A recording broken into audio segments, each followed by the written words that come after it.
the idea of people's hearts being sealed is not something you and I have privy to. We do not have access to know whose heart is sealed and whose isn't. And thank God for that. We don't. And using that term and that label, carelessly is actually blasphemous in my opinion. Allah speaks from the position of master, and He can say about a person's heart what He can. I can't say that because I'm not God. He is. He can talk like that. Just because He speaks with authority doesn't give me the same authority. It actually helps me recognize His authority even more. So when He is angry with a group of people, that doesn't translate into you should be angry at them. You have to understand this point. And I know I should move on, but this point needs to be understood.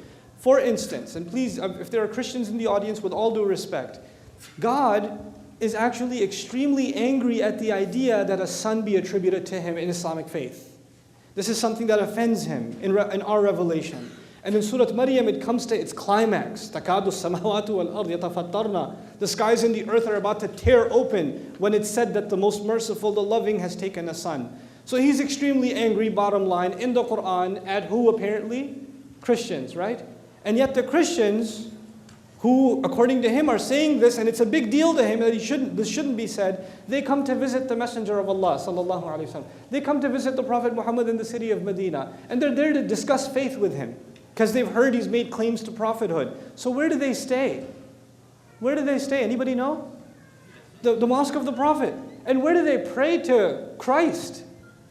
Where are they told by divine decree to pray? At the mosque. They perform Christian prayers inside the mosque. And yet we have revelation already. Makki Surah, Surah Maryam, we already have revelation that this angers God. But Allah He has the right to be angry at what He has a right to be angry with. His anger does not translate into my anger. We're still supposed to be the best we possibly can be. They're still our brothers and sisters in humanity. A lot of times Muslims don't know where to draw the line. They take Allah's authority from the Quran and make it their authority. What do you think you're doing?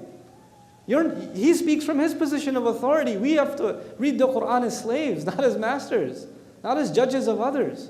So this point needs to be very, very clearly understood. And even the way in which the discourse was done by the Prophet, like the height of courtesy and respect, the height of it, And so this distinction, especially for Muslims, if somebody says, why should we even talk to atheists? Why should we even talk to anybody? First of all, I know what you mean by talking. You want to go and debate with them. Don't debate with people, I told you already. Stop that. Go get some pizza with them. Do that, okay?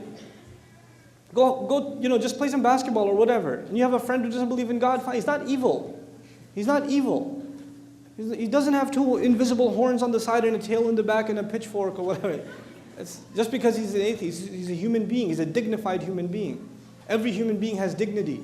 You don't know how they can turn around. You just don't know.